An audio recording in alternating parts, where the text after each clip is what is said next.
E nessa noite eu quero trazer uma palavra rápida sobre o que o Senhor nos ensina acerca de finanças. Abra sua Bíblia comigo, 2 Coríntios 8, de 1 a 3. Também, irmãos, queremos que estejam informados a respeito da graça de Deus que foi concedida às igrejas da Macedônia, porque no meio de muita prova de tribulação, manifestaram abundância de alegria, e a profunda pobreza deles transbordou em grande riqueza de generosidade. Porque posso testemunhar que na medida de suas posses, e mesmo acima delas, eles contribuíram de forma voluntária, pedindo-nos com insistência a graça de participarem dessa assistência dos santos. E não somente fizeram como nós esperávamos, mas pela vontade de Deus, deram a si mesmos, primeiro ao Senhor, depois a nós. Tem muita gente que acha que a Bíblia é um livro de religião, mas não é. A Bíblia é um livro que revela quem é Deus e os planos de Deus e a vontade de Deus para todas as áreas da nossa vida. Quando falamos de dinheiro, da área financeira, nós ficamos muito reservados, porque conforme o Senhor nos diz, e a gente vê isso hoje muito evidente, muitos fazem da casa de Deus comércio, muitos usam a palavra de Deus para tirar das pessoas bens materiais, e isso às vezes acaba nos tornando, irmãos, ignorantes quanto aos princípios de Deus sobre finanças, porque a Bíblia fala sobre dinheiro, e fala muito sobre finanças. E por que a Bíblia fala de finanças? Eu queria te dar 3 razões. Primeiro, porque biblicamente dinheiro é espiritual, não é só algo natural. A maneira que se administra a sua vida financeira tem algo por trás que te motiva. Segundo lugar, dinheiro mostra onde está o nosso coração. Ou seja, nem Deus, nem uma igreja séria querem o seu dinheiro, mas o Senhor quer o nosso coração inteiro, e uma igreja séria vai te ensinar a servir ao Senhor com o coração inteiro.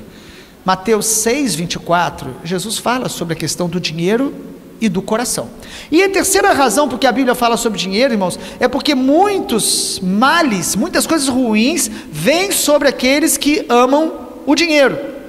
A Bíblia diz em 1 Timóteo 6, 10, que o amor ao dinheiro é a raiz de todos os males. Porque quando nós amamos o dinheiro, nós vamos ser infiéis ao Senhor, nós vamos alimentar cobiças, nós vamos alimentar insatisfações, frustrações. E aí, irmãos, curiosamente, a Bíblia fala muito de oferta, ela fala pelo menos 3 tipos de ofertas que tem na Bíblia. O primeiro tipo de oferta que a Bíblia fala, são ofertas que correspondem ao que nós temos. Então a Bíblia diz que muitos dão correspondente ao que eles têm, e este deve ser o nosso desejo. Você ganha X, você oferta dentro daquela realidade. Além do dízimo, você também oferta dentro da sua condição. A Bíblia fala de pessoas que deram conforme as suas condições. Agora a Bíblia também diz sobre oferta, o segundo tipo de oferta, oferta acima das nossas posses. Foi o que aqui na igreja de Corinto, os irmãos da Macedônia fizeram. Ou seja, os irmãos tinham uma condição, mas a oferta deles excedia de maneira natural aquilo que eles poderiam dar. Não é que eles ficaram com falta, mas eles ultrapassaram aquilo que seria uma medida natural de oferta, acima da sua possibilidade naquele momento. E isso o Senhor é quem ministra o coração, não é manipulação humana, nem promessas que as pessoas fazem para te manipular. Mas a Bíblia fala de um terceiro tipo de oferta, a oferta do que sobra. Jesus fala sobre os fariseus em Marcos 12, 44, que a viúva deu de tudo que ela tinha, e os demais davam do que sobrava. E há muitas pessoas que quando vêm à casa do Senhor, eles olham para o altar como se fosse um lugar de pedintes, e que você deve trazer aquilo que está sobrando, se é que está sobrando, e dar como uma ajuda social para quem sabe ajudar em alguma coisa. É um engano muito grande.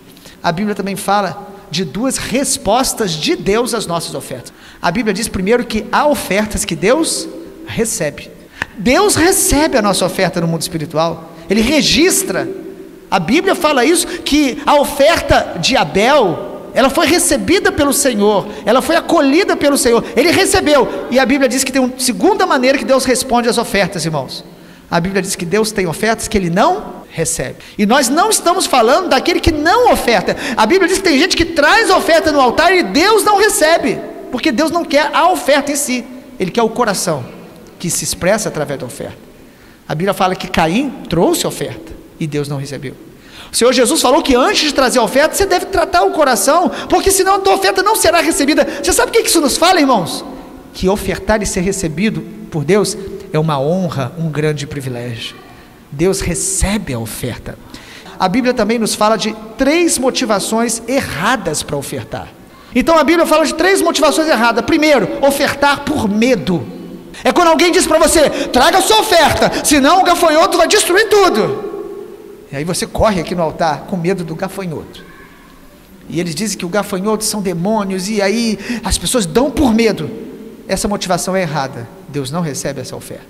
Segunda motivação errada que a Bíblia fala sobre a oferta é a ganância.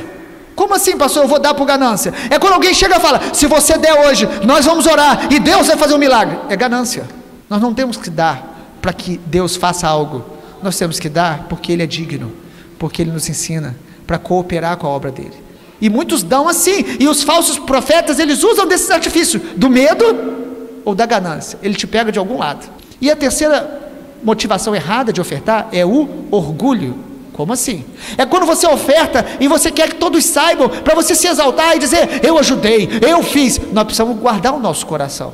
Que bom que tantas ofertas nós não sabemos. Agora, quando você também coloca o seu nome, isso não significa orgulho. Às vezes faz isso até para um controle interno. Mas quando você faz para você ser de alguma forma, receber elogio, é motivação errada. Deus quer tratar conosco. Quais são as motivações certas para nós ofertarmos? Primeiro, nós devemos ofertar por amor ao Senhor e à sua palavra. Há questões na Bíblia que não é questão de entender, é de ler e obedecer. E as pessoas tentam, para não ofertar ou não dizimar, alguns dizem: mas isso é do antigo, isso é da época da lei. Tudo isso é subterfúgio, porque na nova aliança os irmãos muitas vezes vendiam e davam tudo conforme o Senhor os indicava, não para enriquecer os pastores, mas para a obra do Senhor avançar. Primeira motivação correta: amor, porque amor tem a ver com adoração. Eu devo ofertar para adorar o Senhor, para honrar o Senhor, por amar os propósitos de Deus. Davi diz: porque eu amo a casa do Senhor, eu vou dar algo de valor que me custe. A segunda motivação certa para ofertar: fidelidade. O que é fidelidade, irmãos? Fidelidade é quando você tem aliança e faz parte do pacto. É parte da fidelidade, não tem a ver com sobrou, ou estou feliz, estou no momento bom. Não, tem a ver com a fidelidade ao pacto. A terceira motivação para a nossa oferta ao Senhor: nós devemos ofertar por temor de Deus. Ué, pastor, mas você falou que não pode ser por medo. Não, eu não estou falando por medo de Deus pesar a mão, ou do diabo te atacar se você não ofertar. Temor por quê? Porque a Bíblia diz que tudo pertence a Ele. Então como eu vou pegar aquilo que é de Deus e fazer do meu jeito, e roubar, conforme Malaquias diz? Então o temor do Senhor me ensina a dar a Ele, a devolver a Ele o que é dele. A outra razão para a gente ofertar, a penúltima: nós devemos ofertar por gratidão. Gratidão. Por isso Jesus falou assim: ó, Deus ama quem dá com alegria. Como que eu posso ofertar com alegria se a oferta vai tirar algo de mim? É porque eu dou, porque eu sei que o Senhor é quem me dá tudo. É gratidão. Eu dou porque Deus me alegra em dar. Existe uma alegria em dar. Ele é dono de tudo e Ele me concedeu uma parte para eu administrar. E em último lugar, irmãos, eu devo ofertar ao Senhor. A motivação para eu ofertar deve ser consciência de pertencer a uma família espiritual. Se você faz parte de uma congregação, você desfruta da semeadura dessa família, você desfruta das orações, daquela comunhão, da estrutura, do que o Senhor tem dado àquela congregação. Então, amados, faz parte da nossa consciência de pertencimento. Eu sempre dou o exemplo do verão, quando as famílias vão para as praias, né? E a gente às vezes fica na praia 2 meses. E se uma parte da família vai visitar aquela casa e passar lá uma semana, se a pessoa tem consciência, o que ela faz? Olha, eu quero cooperar de alguma maneira. Alguns fazem compras, outros falam: não, a luz eu pago. Mas você sabe que alguns podem chegar lá, passar 2 semanas e no final falar: tem alguma coisa que eu posso fazer? Aí você educadamente fala: não, pode deixar. Mas você percebe que alguns ficam fora da realidade. Irmãos, quantos irmãos que eu creio que conhecem a palavra, mas estão fora da realidade. Que o Senhor nos dê graça para a gente ser encontrado por eles fiéis. E o Senhor vai sim nos dar sempre, Ele vai nos dar respostas à nossa gratidão. Nós ofertamos não para receber nada em troca, mas o Senhor é fiel. Deus não fica devendo nada a ninguém. A Bíblia diz que aquele que planta, colhe.